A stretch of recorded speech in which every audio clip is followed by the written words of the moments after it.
அடுத்தது learning curve. இந்த இடம் தான் நமக்கு ரொம்ப ரொம்ப தேவைப்படுறது. கற்றல் வளைகோடுங்க. கற்றல் வளைகோடு ஒரு ஏற்றத்தின் ஊடே இருக்கும். ஃபர்ஸ்ட் வந்து தொடங்குனதே தெரியாதும்பாங்க. அப்படின்னா நீங்க படிக்கிற மாதிரியே தெரியாதான் கொஞ்ச நாளைக்கு. இந்த டைப்பிங் கிளாஸ் போனவங்க அழகா உணர முடியும். ஒரு ஃபியூ டேஸ் என்ன பண்றதுனே தெரியாம நீங்க ஒரே விஷயத்தையே அடிச்சுக்கிட்டே இருப்பீங்க. உண்மையாவே நம்ம டைப்பிங் பழகுறோமா இல்லையான்னு தெரியாது. அதுதான் ஸ்லோ ப்ராக்ரஸ் அப்படின்னு அர்த்தம். அப்ப அந்த இடத்துல கற்றல் செயல்பாடு நடந்ததாவே உங்களுக்கு தெரியாதுங்க. அதுக்கப்புறம் அது அப்படியே என்ன ஆகும் அப்படின்னா ப்ராக்ரஸ் ஆகும், மேல் எலும்ப ஆரம்பிக்கும். அப்போ வந்து ரேபிட் ப்ராக்ரஸ் நடக்கும் அப்படின்றாரு. அப்போ முதல் ஸ்டேஜுக்கு அப்புறம் அது என்ன ஆகும் அப்படின்னா விரைவான வளர்ச்சியை அடையும்.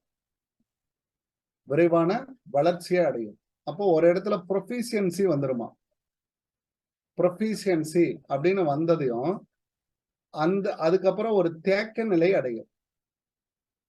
தேக்க நிலை. ப்ரொஃபிஷியன்சினா நீங்க என்ன பண்ணிடுவீங்க அப்படின்னா சித்தி முக்தி அப்படின்னு ஒரு ரெண்டு கான்செப்ட் எடுக்கிறோன்னு பாருங்க. சித்தி முக்தி அப்படின்னா எனக்கு எல்லாமே தெரிஞ்சிருச்சுன்னு எடுத்துக்கிட்டோம்னா அது வந்து முக்தி அடைதல் அப்படின்னு சொல்லுவோம். அந்த இதுல சொல்லுவாங்க என்ன அப்படின்னா விவேகானந்தர் ராமகிருஷ்ண பரமஹம்சர்கிட்ட கேட்பார், எங்கிட்ட இருந்து நீங்க என்ன கத்துக்கிட்டீங்க அப்படின்னு சொல்றப்போ உங்களோட முக்தி அடையக்கூடிய வழியை எனக்கு கத்துக் கொடுங்க அப்படின்னு சொல்லுவார். சித்தி அடையிறது அப்படின்னா சின்ன சின்ன சித்து விளையாட்டுகள் அப்படின்னு அர்த்தம். சித்தர்கள் எல்லாம் கத்துக்கிறது சித்து விளையாட்டு அப்படின்னு சொல்லுவாங்க.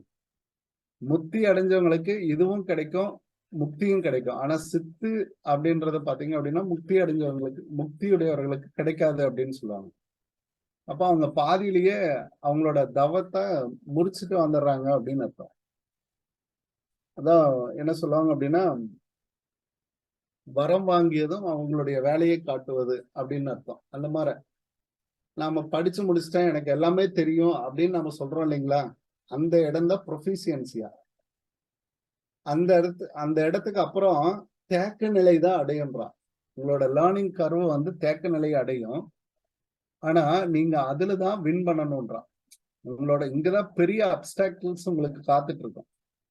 இந்த அப்டாக்கிள்ஸ உடைச்சு எரிஞ்சிங்க அப்படின்னா உங்களுக்கு மறுபடியும் என்ன ஆகும் அப்படின்னா ஹை ஸ்பீடுல உங்களோட லேர்னிங் வந்து ப்ராக்ரஸ் ஆயிருக்கும். ரொம்ப ரொம்ப முக்கியமான இடம் இதுதான். இந்த தேக்க நிலை தான் பிளாட்டோ அப்படின்பா. இங்க பாருங்க, பிளாட்டோ அப்படின்னு அர்த்தம். அப்படியே பிளாட்டா நிக்குமா. இதுதான் தேக்க நிலை. இதுக்கு அப்புறம் தான் உங்களுக்கு ஒரு பெரிய லேர்னிங்ஸ் வந்து காத்துட்டு இருக்கு. இதை தாண்டி போறப்ப தான் உங்களுக்கு பெரிய லேர்னிங்ஸ் காத்துட்டு இருக்கும். இப்ப பாருங்க இதுல என்னென்ன இருக்கு அப்படின்றத நம்ம பார்த்துடலாம். ஃபர்ஸ்ட் லேர்னிங் கர்வ்னா என்ன? First learning curve is a graphical representation of how learning takes place. ஒரு கற்றல் எவ்வாறு நடக்கிறது என்பதை வரைபடம் மூலமாக விவரிக்கக்கூடிய ஒரு சுச்சுவேஷனை விவரிக்கக்கூடியதுதான் வந்து கற்றல் வளைகோடு அப்படின்னு சொல்லலாம். அதுல ஃபர்ஸ்ட் வந்து பீரியட் ஆஃப் ஸ்லோ ப்ராக்ரஸ். அப்போ மெதுவாக செல்லுதல். இது வந்து மெதுவாக செல்லும். when person start learning given activity from scratch அப்படின்னா என்ன? from ஜீரோல இருந்து ஸ்டார்ட் பண்றாரு. his yearly progress will be slow அப்படின்றாரு. நீங்க அதுதான் ஒவ்வொரு நாளும் சொல்லுவோம். டெய்லி ஒரு 1/2 hour படிக்கிற பழக்கத்தை வச்சுக்கிட்டாவே நீங்க என்ன லேர்னிங் கர்வ்ல எங்க போக மாட்டீங்க, கீழே போக மாட்டீங்க. அட்லீஸ்ட் டெய்லியும் படிக்கணும் அப்படின்ற அந்த தேக்க நிலையிலாவது இருந்துகிட்டே இருப்பீங்க. அதுக்கப்புறம் மறுபடியும் ப்ராக்ரஸ் பண்றது ஈஸி. படிப்பை கைவிட்டுட்டீங்கன்னா மறுபடியும் யூ ஸ்டார்ட்ஸ் ஃப்ரம் ஸ்கிராச். படிக்கிறத விட்டீங்க அப்படின்னா மறுபடியும் ஸ்கிராச்ல இருந்து தான் நீங்க தொடங்கணும். an infant progress in learning to walk for every negligible in beginning. இல்லையா? குழந்தை வந்து நடக்க ஆரம்பிக்கிறது. அது பாருங்க, கீழே படக்குன்னு கீழே விழுந்தாலும் அது நிறுத்தாது. மறுபடியும் தவிர்த்துறாது. நடக்க மாட்டேன் அப்படின்னு சொல்லலாம் சொல்லாது. அந்த குழந்தை மறுபடியும் நடக்கிறதுக்கான முயற்சிகளை எடுத்துக்கிட்டே இருக்கணும். அதுதான் ஸ்லோ ப்ராக்ரஸ் அப்படின்னு நம்ம இந்த இடத்துல சொல்றோம். இன்ஃபேண்ட் அப்படின்றது இந்த இடத்துல குழந்தைய நான் வச்சுக்கணும். குழந்தை ப்ராக்ரஸ் பண்ணுது, நடக்க ப்ராக்ரஸ் பண்றப்போ தவிர்ப்பதில்லை. அது அந்த தொடக்கத்தை வந்து எடுத்துக்கிட்டே இருக்கும். அடுத்து rapid growth. This stage learner output rise rapidly. வேகமாக அதிகரிக்கும். அதுதான் 2வது ஸ்டேஜ். இந்த இடத்துல மொழித்திறன் எல்லாம் வந்ததுக்கு அப்புறம் நீங்க நல்லா படிக்க ஆரம்பிச்சிருப்பீங்க. In typing once the learner has developed coordination, அது எல்லாமே உட்கார்ற ஸ்டைலு, பொசிஷனு, கீ அமுத்துறது எல்லாமே கத்திருப்பாரு. இந்த மூவ்மெண்ட் ஆஃப் ஃபிங்கர் எல்லாமே கத்துக்கிட்டதுக்கு அப்புறம் இட் ஷோஸ் அவர் வேகமாக அடிக்க ஆரம்பிச்சிடுறாரு. ரேபிட் ப்ராக்ரஸ் வந்துடும். டைப்பிங் இதுல நம்ம பார்த்துருக்கோம். 3வது நோ அப்பரண்ட் ப்ராக்ரஸ். இதுதான் பிளாட்டோ. தேக்க நிலை வருது இல்லைங்களா, இதுதான். Learning curve frequently display a period of no apparent progress. Sir எந்த ஒரு வளர்ச்சியுமே இல்லாத ஒரு இடம் இருக்கு அப்படின்னா இதுதான். கால்ஃபர் வந்தா படிச்சிருவேன் சார், அது வரைக்கும் கால்ஃபரே வரலையா சார், நான் எப்படி சார் படிக்கிறது, மனசு வரமாட்டேங்குது. தேக்க நிலை. ஒரு அப்டாக்கிள் உங்களுக்கு முன்னாடி இருக்கு, அதனால உன்னால படிக்க முடியல. This is also called Plato. இதுதான் வந்து நம்ம தேக்க நிலை அப்படின்னு நம்ம சொல்றோம். இங்க நம்ம நம்பி நிக்கிறோம். A period no visible learning progress. உங்களால வந்து உணரவே முடியாதா? நோ விசிபிள், உங்களுக்கு நான் படிக்கிற மாதிரியே தோணாது. No visible learning progress proceeded and followed by improvement is called plateaus. அப்போ இங்கிருந்து தான் நீங்க ஸ்டார்ட் பண்ணணும். அதனால நீங்க தொடர்ந்து ஒரு ப்ராக்ரஸ் எடுத்துக்கிட்டே இருக்கணும். In typing a person may after having made rather consistent progress sometime reach a point where perhaps for weeks no further progress is made. உள்ள போறப்போ பாருங்க, ஒவ்வொரு நாளும் அவங்க என்ன செய்வாங்க அப்படின்னு பாத்தீங்கன்னா, அந்த பேசிக் அடிப்பாங்க, ஏஎஸ்டிஎஃப், அந்த பேசிக்ஸ் அடிச்சுட்டு தான் மறுபடியும் அடிக்க ஆரம்பிப்பாங்க. அப்படின்னு என்ன, எப்போவாது கண்டினியூட்டி ஸ்டாப் பண்ணிட்டாங்கன்னா மறுபடியும் அந்த பேசிக்ஸ் அடிச்சு மறுபடியும் அவங்க அந்த ஸ்பீடு ஃபிங்கரிங்கே எடுப்பாங்க. அதுதான் அப்பரண்ட் ப்ராசஸ் அப்படின்னு சொல்றோம். அதுதான் பிளாட்டோ. இந்த பிளாட்டிவ்க்கான காரணம் என்ன இன் ரியல் லைஃப்ல, இந்த தேக்க நிலைக்கான காரணம் என்ன?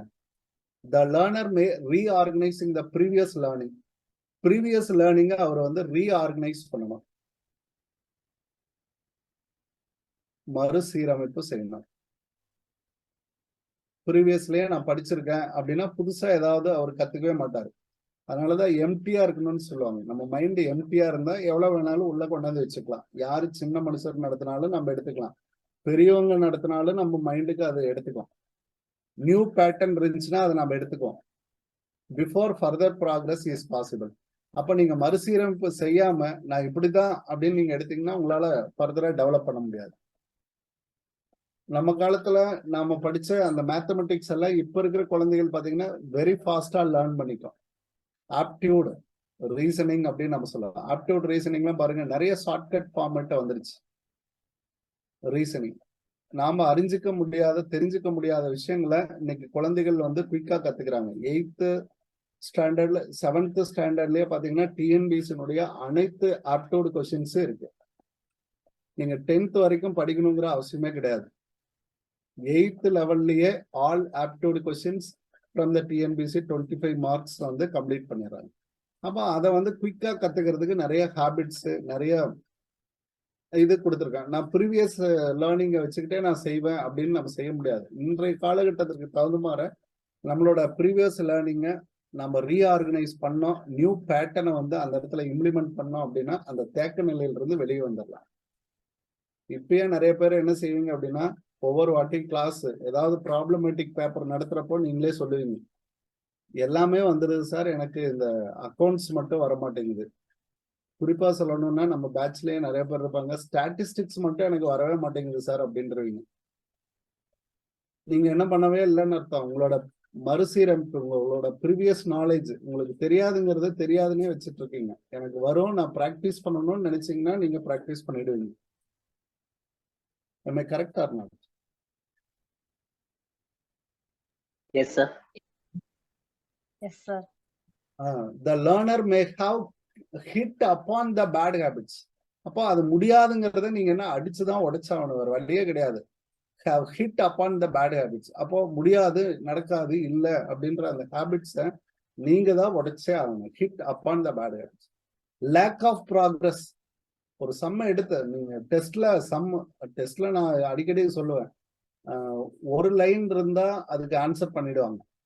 ஒரு லைன் போகும் அப்படின்னா அவங்க ஆன்சர் பண்ணிடுவாங்க. No process. 2 லைன் இருந்தா ஃபர்ஸ்ட் லைன் நல்லா படிப்பாங்க, 2வது லைன் நல்லா படிக்க மாட்டாங்க கொஸ்டின்ல. 3 லைனுக்கு மேல இருந்தா கொஸ்டினே படிக்க மாட்டாங்க. இதுதான் லேர்னரோட பிராக்டிஸ். என்ன ஆகுது அப்படின்னா அந்த இடத்துல டிக்ரீஸ் இன் மோட்டிவேஷன். உங்களுடைய மோட்டிவேஷன் அடுத்தடுத்த கொஸ்டின் பெருசாக ஆக உங்களுக்கு என்ன ஆயிடுச்சு, குறைஞ்சிருச்சு. அதனால நம்மளால என்ன பண்ண முடியல, காம்ப்ரிஹென்சிவ் கொஸ்டின் எல்லாம் படிக்க முடியல. நெட்டு செட்ல எல்லாம் பாருங்க காம்ப்ரிஹென்சிவ் கொஸ்டின் இருக்கும். காம்ப்ரிஹென்ஷனை படிச்சு நல்லா அண்டர்ஸ்டாண்ட் பண்ணிட்டு கீழே போயிட்டு கொஸ்டின்ஸை அட்டன் பண்ணணும். அப்போ விரிவாக்கம் நல்லா தெரிஞ்சுட்டு அதுக்கப்புறம் கொஸ்டின்ஸை ஆன்சர் பண்ணணும். இப்ப நாம எல்லாம் வரி வரியா படிக்கிறதுனால நமக்கு என்ன ஆகுது அப்படின்னா 1 லைன்ல ஆன்சர், ஒரு ஷார்டஸ்ட் ஃபார்மேட்டை வந்து ஆன்சரா நம்ம வச்சிருக்கிறதுனால நம்ம என்ன பண்ண முடியல, 2 லைனுக்கு மேல வந்துட்டா படிக்கிறதே விட்டுறாங்க. ஒரு லைன் கொஸ்டினை படிச்சு கரெக்டான ஆன்சரை போடுவது. 2 லைன்ல கொஸ்டின்ஸ் வந்துருச்சு அப்படின்னா முதல் லைனை பார்த்து அதுல தவறான ஆன்சரை போய் நம்ம குறிச்சிருவோம். 2வது லைன்லயே படிக்க மாட்டோம். மெயின் கிளாஸ் ஈவ் கிளாஸ் அப்படின்னு இருக்கு. ஈவ் கிளாஸ் படிக்காம மெயின் கிளாஸ் படிச்சீங்கன்னா தப்பாகி போயிடும். ஈவ் கிளாஸ் படிக்கிறப்ப தான் அது நெகட்டிவ் சென்டென்ஸ்ன்னு தெரியும். இந்த மாதிரி இங்கிலீஷ்ல நிறைய மெத்தட் ஆஃப் ஃபார்மாலிட்டிஸ் இருக்கும். அது காரணம் என்ன அப்படின்னா decreasing motivation, that is called lack of progress. நீங்க அந்த படிக்கிறதுக்கான முயற்சியே எடுக்கல அப்படின்றப்போ அப்படியே படிப்படியா அந்த மோட்டிவேஷன் குறைஞ்சிருது. The task may not be uniform difficulty. ஒரே மாதிரி இருக்கிறது இல்லை. அதான் சொல்லுவாங்க, அதாவது ஜாப்பனீஸ் பிராக்டிஸ் அப்படின்னு ஒரு பிராக்டிஸ் சொல்லுவாங்க. எவரி 20 மினிட்ஸ் நீங்க வந்து ஒரு செயலை செஞ்சுட்டு டேக் 10 மினிட்ஸ் பிரேக் அப்படிமா. ஒரு செயல்பாட்டை நீங்க என்ன பண்ணிக்கலாம் அப்படின்னா 20 மினிட்ஸ் எடுத்துக்கலாமா எஃபெக்டிவ்லி. 20 மினிட்ஸ் எஃபெக்டிவா பிராக்டிஸ் பண்ணிட்டு 10 மினிட்ஸ் பிரேக் எடுத்துக்கலாம். ஆனா நாம என்ன செய்வோம் அப்படின்னு பாருங்க, 10 மினிட்ஸ் செய்வோம், அதுக்கப்புறம் 20 மினிட்ஸ் பிரேக் எடுப்போம். இப்ப இருக்கிற குழந்தைகள்லாம் அதுதான் செய்யுது. நீங்க பிரேக்குன்னு விட்டுட்டீங்கன்னா அவங்கள போய் கூட்டிட்டு தான் வரணும். கவர்மெண்ட் ஸ்கூல்லயே அந்த மாதிரி சுச்சுவேஷன் நிறைய இருக்குங்க. இதெல்லாம் அவங்கள்ட்ட இருந்து இன்கல்கேட்டட் சுச்சுவேஷன்ஸ். அந்த சுச்சுவேஷன் அவனுக்கு வந்து டிஃபிகல்ட்டா இருக்கு, அவன் அப்படியே கத்துக்கிட்டு வந்திருக்கான். அப்போ அதுல இருந்து ரெக்டிஃபை பண்ணி மேல கொண்டு வரணும். அதனால ஸ்ட்ராங்கான ஸ்ட்ரிஞ்சன்ட் நார்ம்ஸ் எல்லாம் ப்ரொடியூஸ் பண்றது, அந்த டைம்னா டைம் அப்படின்றதெல்லாம் குறிப்பிடுறதுக்கான காரணம் இதுதான். Loss of interest. படிக்கிறதே விட்டுறது. திடீர்னு யூடியூப்ல பார்க்க வேண்டியது, எக்ஸாம் வரும்னா எடுத்து 4 பேஜ் படிக்க வேண்டியது.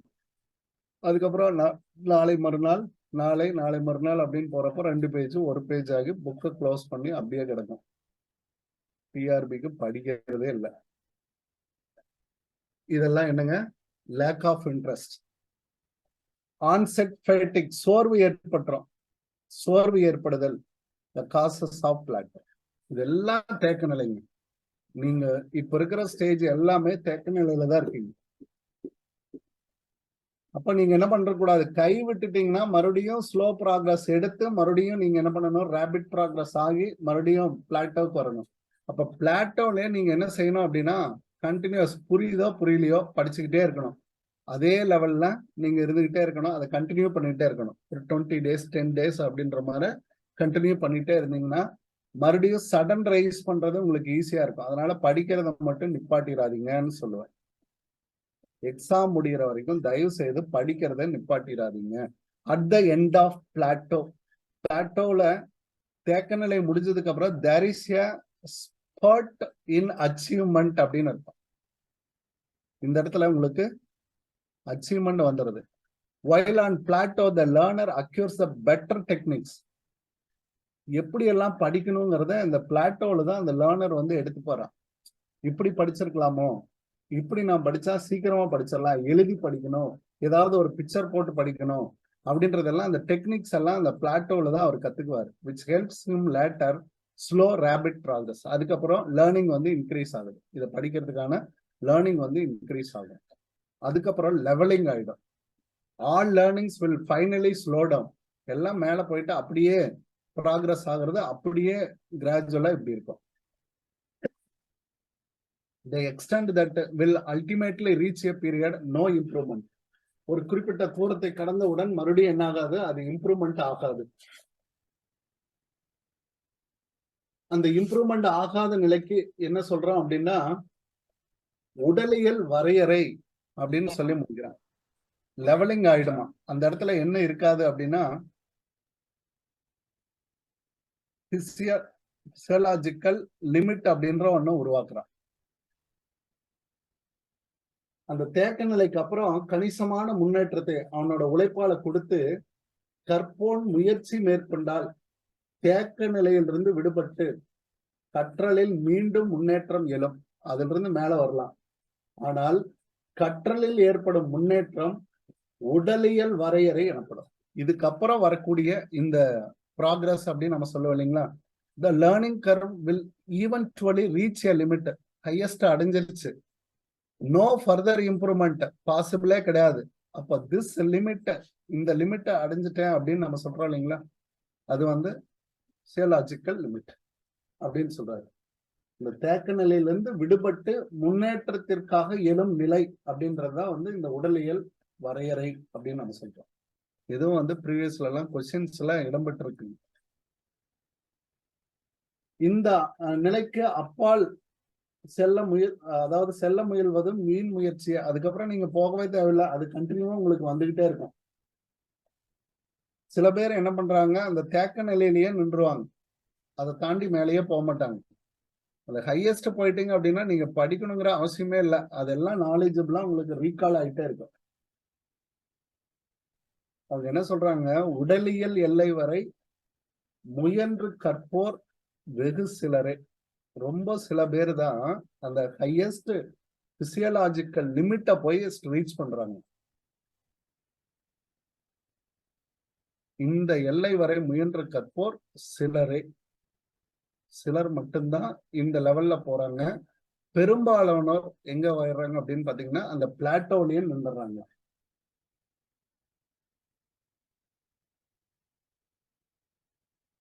அப்போ கற்றல் பாதையின் நடுவில் இருக்கக்கூடிய எதிர்பாராத திடீரென்ற தீவிர முன்னேற்றங்கள் ஏற்பட உண்டு. திடீர்னு நமக்கு மாற்றங்கள் முன்னேற்றம் ஏற்பட உண்டு.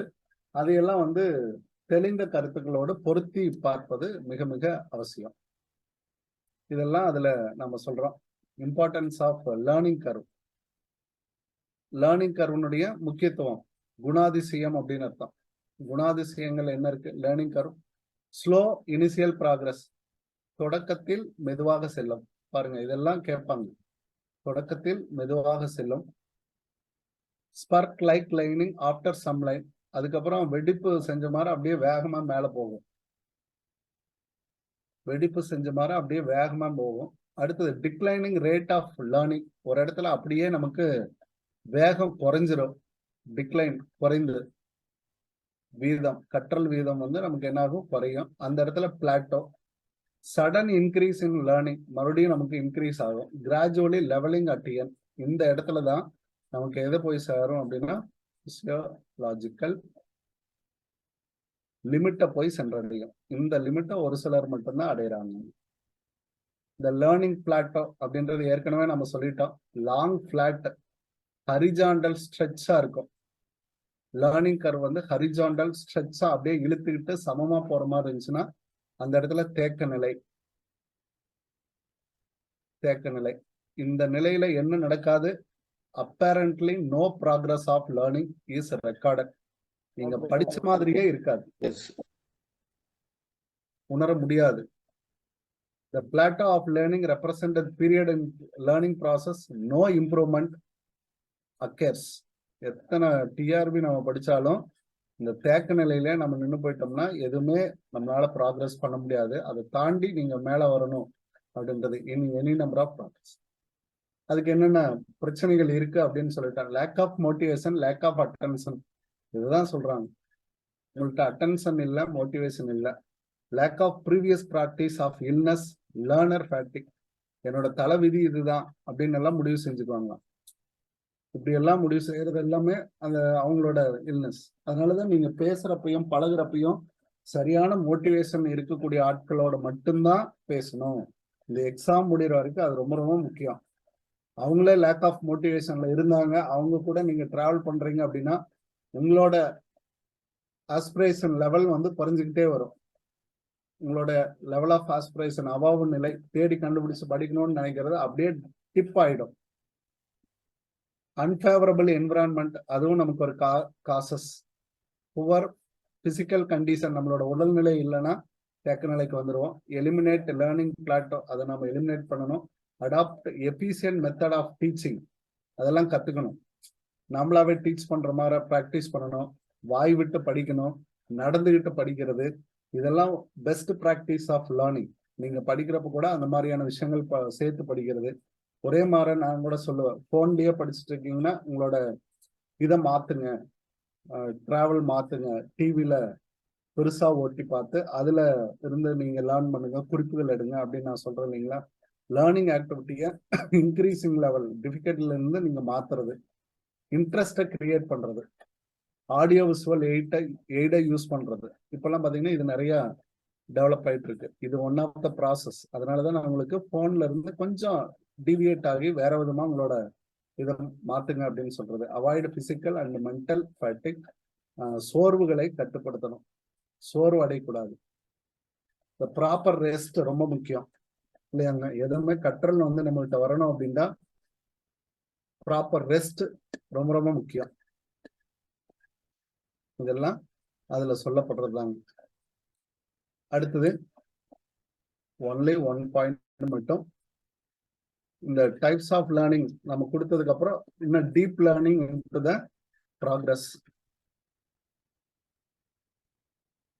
காக்னியினுடைய லேர்னிங்கை கிளாசிஃபை பண்ணியிருக்காரு. காக்னியினுடைய லேர்னிங் கிளாசிஃபை,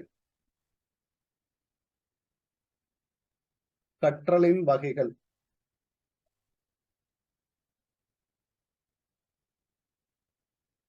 வகைப்பாடு இது எப்படி பண்ணியிருக்காரு அப்படின்னா 8 டைப்ஸ்ல பண்ணியிருக்காரு. இதுக்கு முன்னாடி நம்ம சில தகவல்களை நம்ம தெரிஞ்சிருக்கணும். அது என்ன அப்படின்னு பாத்தீங்கன்னா, வெர்பல் லேர்னிங் அப்படின்னு ஒண்ணு இருக்கும்.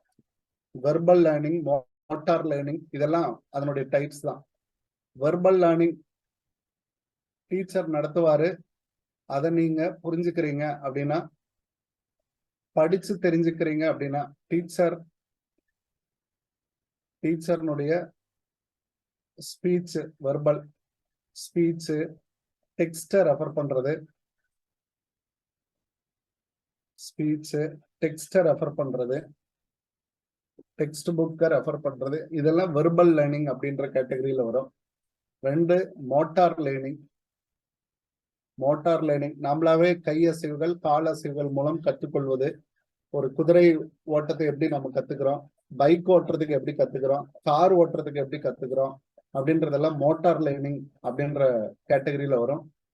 இது ஒரு டைப் ஆஃப் லேர்னிங் அப்படின்னு நம்ம சொல்லுவோம் இல்லையாங்க. ஸ்விம் பண்றது, இது எல்லாமே இந்த கேட்டகரியில வரும். மோட்டார் லேர்னிங் அப்படின்றது நம்மளோட மேத்தமெட்டிக்ஸ்ல பாத்தீங்கன்னா நம்ம இது சொல்லுவாங்க. மேத்தமெட்டிக்ஸ்ல பாத்தீங்கன்னா ஜாமெட்ரி அப்படின்னு நம்ம சொல்றோம் இல்லைங்களா. ஜாமெட்ரி லேர்னிங், அதெல்லாம் ப்ராப்பரா போட்டு பார்த்தா தான் வரும், இல்லைன்னா வரவே வராது. அதெல்லாமே மோட்டார் லேர்னிங்ல இருக்கும். இதெல்லாம் பேசிக் டைப் ஆஃப் லேர்னிங். இதுல இருந்து தான் காக்னி அவர்தான் கொண்டு வருவார். அதுக்கப்புறம் அந்த ப்ராசஸ் நம்ம நெக்ஸ்ட் நம்ம போய்க்கலாம். இப்போ இதை தெரிஞ்சாகும். Verbal learning. அடுத்ததா கான்செப்ட் லேர்னிங் அப்படின்னு அர்த்தம். கான்செப்ட் லேர்னிங், லேர்னிங்ல கான்செப்ட் அப்படின்னா என்ன, ஒரு கருத்துக்களை உள்வாங்கிக் கொள்வது. கருத்துக்களை எப்படி நம்ம உள்வாங்குறோம் அப்படின்னு பாத்தீங்கன்னா, generalised idea, think, person, event, இவங்களை பத்தி எல்லாம் தெரிஞ்சுக்கிறது. கான்செப்ட் ஆஃப் ட்ரீ அப்படின்னு எடுத்தீங்கன்னா, ஒரு மரம் எவ்வாறு இருக்கும் அப்படின்றத எடுத்தா நமக்கு இமேஜினேஷன்லாம் வந்துடும். மரம் என்பது வேர் கீழே இருக்கும், வேர் நிறைய ஊன்றி இருந்துச்சு அப்படின்னா அந்த மரம் நிலையாக இருக்கும், காற்று அசைஞ்சாலும் கீழே விழுகாது, இந்த மாதிரி எல்லாம் நம்ம சொல்லுவோம். அது வந்து கான்செப்ட் லேர்னிங். அந்த கான்செப்டை புரிஞ்சதுனால நமக்கு வந்த லேர்னிங். 4வது நமக்கு ரொம்ப முக்கியமானது என்ன அப்படின்னு பாத்தீங்கன்னா சீரியல் லேர்னிங். தொடர்ச்சியா கத்துக்கிட்டே இருப்போமா, சீரியல் லேர்னிங், தொடர் ப்ராசஸ்ல கத்துக்கிறது. 5வது ப்ராப்ளம் சால்விங். ஒரு பிரச்சனையை சால்வ் பண்றப்போ அதுல இருந்து ஒரு புது எக்ஸ்பீரியன்ஸ், இந்த பிஹேவியரல் சேஞ்சஸ் நடந்துச்சு அப்படின்னா அந்த இடத்துல ஒரு லேர்னிங்ஸ் இருக்கும். இது கண்டினியூஸா நடக்கிறது சீரியல் லேர்னிங்.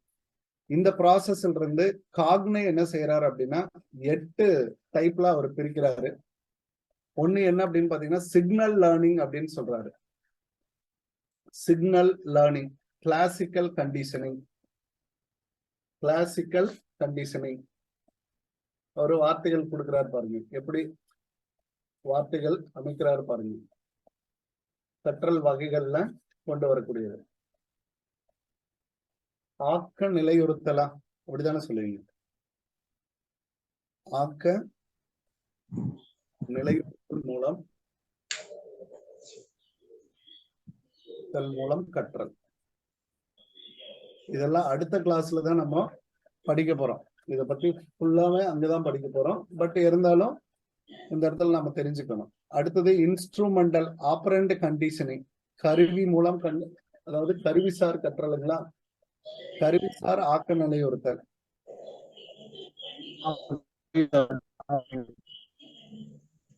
கருவிசார் ஆக்க நிலையுறுத்தல். Stimulus response learning தானேங்க சார், அது எஸ்ஆர் லேர்னிங். ஆமா, வருங்க பின்னாடி நான் சொல்லலாம். ஃபர்ஸ்ட் உள்ள ஒன்னும் டீப் இன்சைட் போகலங்க. இப்பதான் நம்ம டைப்ஸ முடிச்சிருக்கோம். அதுல ஃபர்ஸ்ட் காக்னே என்ன சொன்னாரு, இனிமேல் தான் அடுத்தடுத்தது வருவாங்க. புரியுதாங்க? இப்போ உங்களுக்கு பேர் மட்டும் தான் சொல்றேன். கருவிசார் ஆக்க நிலையுறுத்தல். அடுத்தது செயின் லேர்னிங். இவரோட சீரியல் லேர்னிங் பாருங்க, தொடர்ந்து கற்றல் அப்படின்றத ஒரு செயின் லேர்னிங் அப்படின்னு சொல்றாரு. வெர்பல் லேர்னிங் அப்படின்னு ஒண்ணு இருந்துச்சு. டெக்ஸ்ட் புக், டீச்சர் நடத்தக்கூடிய வாய்ஸ், வேர்டு. அடுத்ததா பாத்தீங்கன்னா பேர்டு அசோசியேட் லேர்னிங் அப்படின்னு ஒண்ணு இருக்கும் இல்லையாங்க. பேர்டு அசோசியேட்டட் அப்படின்னா உடன் இருக்கக்கூடிய காரணிகளோட சேர்த்து கத்துக்கிறது. 2 விஷயங்களை சேர்த்து கத்துக்கிறது. Multiple discriminating learning. பாகுபடுத்தி கத்துக்கிறது. பாகுபடுத்தி பிரிச்சு பார்த்து இதுல இது இருக்கு அப்படின்னு சொல்லி கத்துக்கிறது. சயின்ஸ்ல எல்லாம் இது ரொம்ப முக்கியம். டிஸ்கிரிமினேட் பண்ணி கண்டுபிடிப்பாங்க. இதை சோசியாலஜி படிக்கிறவங்களும் இதுல வரும். கான்செப்ட் லேர்னிங் ஏற்கனவே நம்ம சொல்லிட்டோம். பிரின்சிபல் லேர்னிங், கொள்கை கற்றல், கொள்கை முறையில கத்துக்கிறது. Problem solving. அப்ப பாருங்க, இவர் 8 வகைகளை கொண்டு வராரு. இதுல 8 வகைகள் அப்படின்றதுல இந்த ரெண்டும் பாத்தீங்கன்னா நிறைய தியரிட்டிக்கலா ப்ரூவ் பண்ணிருக்காங்க. இந்த ரெண்டையும் பாத்தீங்க அப்படின்னா நிறைய தியரிட்டிக்கலா நிறைய ப்ரூவ் பண்ணிருக்காங்க. இதுல இருந்துட்டு ஜென்ரலா லேர்னிங் டைப்ஸ் அப்படின்னு நம்ம எடுத்தோம் அப்படின்னா, எடுக்கிறப்போ லேர்னிங்குடைய டைப்ஸ் அப்படின்னு நீங்க எடுத்தீங்கன்னா ஜெனரலி பொதுவா அதுல ஃபர்ஸ்ட் நீங்க எடுத்துக்க வேண்டியது என்ன அப்படின்னா கிளாசிக்கல் கண்டிஷனிங் எடுத்துக்கணும். இதெல்லாம் கண்டிப்பா படிச்சிருக்கணும். அடுத்தது 2வது ஆப்பரண்ட் கண்டிஷனிங்,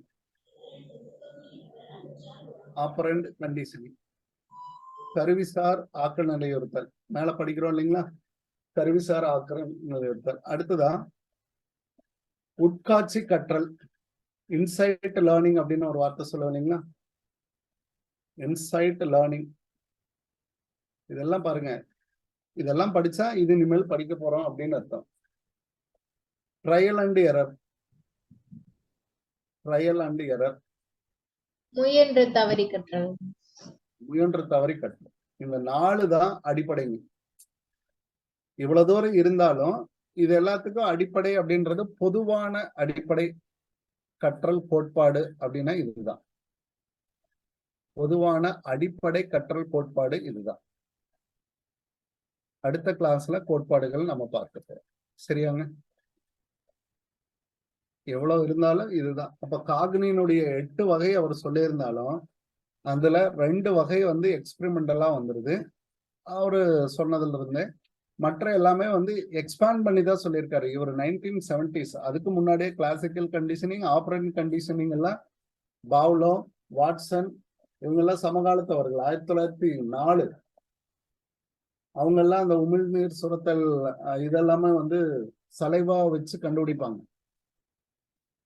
கிளாசிக்கல் கண்டிஷனிங் அதெல்லாம் நம்ம பார்க்கலாம், பொறுமையா பார்க்கலாம். ஏன்னா இதுலதான் தவறு வராம நம்ம பார்க்க வேண்டிய இடங்கள். அதை வந்து அடுத்த வகுப்புல நம்ம பொறுமையா கத்துக்கலாம். இன்னைக்கு நாம என்ன பார்த்திருக்கோம் அப்படின்னு பாத்தீங்கன்னா, லேர்னிங்னா என்ன, லேர்னிங்னுடைய டெஃபினிஷன்ஸ் ப்ராப்பரா கத்துருக்கோம். லேர்னிங்னுடைய டெஃபினிஷன், அதுக்கு அடுத்தது ப்ராசஸ், இது வரைக்கும் வந்திருக்கோம். லேர்னிங் சுச்சுவேஷன்ல தான் நம்ம இருக்கோம். இதுலதான் நமக்கு வந்து கோட்பாடுகள் அவசியம். இதுலதான் தியரிஸ் வந்து நமக்கு அவசியம். நம்ம தியரிஸ் இன்னொரு கிளாஸ் போட்டு தான் அதை முடிக்கணும். அதுக்கப்புறம் கொஞ்சம் ஈஸியா இருக்கும். இப்போ லேர்னிங்னா என்ன, லேர்னர்னா யாரு, லேர்னிங் ப்ராசஸ்க்கு வந்துட்டோம். அப்ப லேர்னிங்க்கு முன்னாடி லேர்னிங்ல நடக்கக்கூடிய ஸ்டெப்ஸும் வந்துட்டோம். எலமெண்ட்ஸ் அப்படின்ற ப்ராசஸ், எலமெண்ட் ஆஃப் ப்ராசஸ் அப்படின்றதுக்கும் வந்துட்டோம். மோட்டிவ், பிளாக்ஸ், கோல் அதுவும் நம்ம சொல்லியாச்சு. அதுல ஸ்டேஜஸும் பார்த்துட்டோம், டொமைன்ஸ் பார்த்தோம். டொமைன்ஸ் வந்து 3 டொமைன்ஸ் இருக்கு.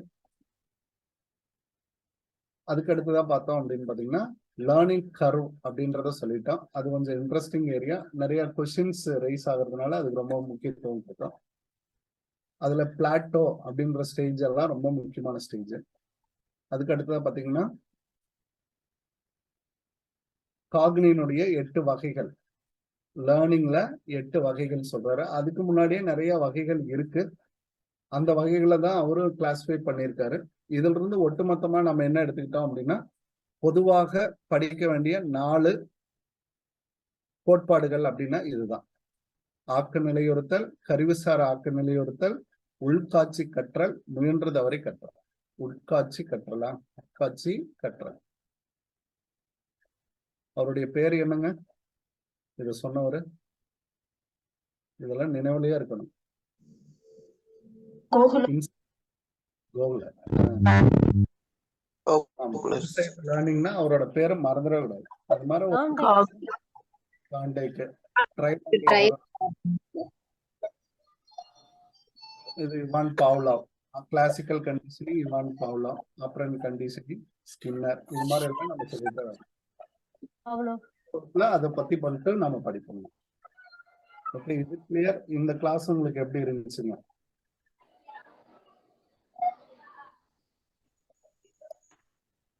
Deep knowledge sir.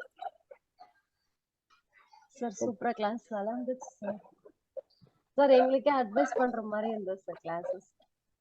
உங்களை புரிஞ்சுக்கிறதா லேர்னிங். சார் ஏற்கனவே படிச்ச இதெல்லாம் இருக்குங்க. ஆனா வந்து எங்களுக்கே அட்வைஸ் பண்ற எதுக்கு முன்னாடி எதை படிக்கணும் அப்படிங்கிற ஒரு நாலேஜே இல்லாம இருந்ததுங்க சார். இப்ப வந்து நீங்க அந்த 6 டைப்ஸ் பிரிச்ச உடனேவே ஒரு ஐடியா வந்துருச்சுங்க. ஏன்னா அந்த ஸ்டார்டிங் ட்ரபிள்ஸ் இருந்ததுங்க சார். ஆக்சுவலி எல்லாமே படிச்சதா தான் இருக்கு, ஆனா எதோட எதை லிங்க் பண்றதுன்னே தெரியலைங்க சார். ஆனா இந்த கிளாஸ்க்கு அப்புறம் ஒரு லைன் வந்து எங்களுக்கு கிடைச்சிருக்கு sir. Thank you sir. Sir major subject மாதிரியே ஸ்டெப் பை ஸ்டெப்பா போறனால நல்ல ஸ்டேஜ்ல நாங்க இருக்கோம்னு கரெக்டா தெரிஞ்சிச்சு சார். கரெக்டா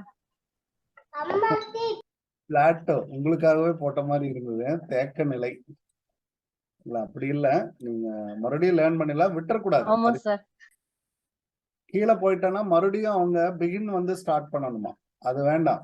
அதனால டெய்லி ஒரு 1/2 hour படிச்சிருங்க. நான் சொல்றது என்ன அப்படின்னா, ஏதாவது ஒரு விஷயத்த 1/2 hour படிச்சிருங்க. பின்னாடி எல்லாம் போக போக ரொம்ப நல்லா இருக்குங்க. இந்த growth and maturity, attention, perception, Piaget stages எல்லாம் அழகா புரிஞ்சிடும். நீங்க பயப்படவே தேவையில்லைங்க. இதுல நிறைய தியரம்ஸ் இருக்கு, அப்படி இருக்கும் இப்படி இருக்கும். அதெல்லாம் ஒவ்வொரு பார்ட்டா படிச்சீங்கன்னா ரொம்ப ஈஸி. இப்போ இதுல லேர்னிங் தியரிஸ் நீங்க படிக்கிறப்ப பாருங்க, இப்போ நிறைய இருக்கே சார் அப்படின்றத போய் இப்போ நான் எதுல கொண்டு வந்துட்டேன், 4 மேஜர் திங்ஸ் மட்டும் படிச்சா போதும் அப்படி கொண்டு வரேன். அப்ப காக்னி 8 சொன்னாரு, அதுல 2 மட்டும்தான் எக்ஸ்பெரிமெண்ட்ல இருக்கு. மத்த எல்லாமே பாத்தீங்கன்னா அவரோட செயல்பாடுகள்லாம் சொல்றாரு. அதுக்கப்புறம் 4 தான் ஜென்ரலா எல்லாருமே டிஸ்கிரைப் பண்ணிருக்காங்க. அந்த 4 விஷயத்த மட்டும் நம்ம நல்லா படிச்சுக்கிட்டா போதும். அவ்வளவுதான் தியரிஸ் முடிஞ்சு போச்சுங்க. லேர்னிங் தியரிஸ் 4 தான் போதும். 4 அழகா முடிச்சிடலாம். அது அடுத்த வகுப்புல நம்ம முடிச்சிடலாங்க. Very very important topic. அடுத்த வகுப்புல நீங்க ஜாயின் சொல்லுங்க. சார் இந்த டிரைவ்ல இந்த கிளாஸ் வரலையா சார்? எந்த வகுப்புங்களுங்க? இந்த சைக்காலஜி கிளாஸஸ் மட்டும் சார். உங்களுக்கு போட்டுதான் விட்டுருக்காமா. அப்படியா ஃபர்ஸ்ட் யூனிட் 1 முடிச்சிட்டோம்.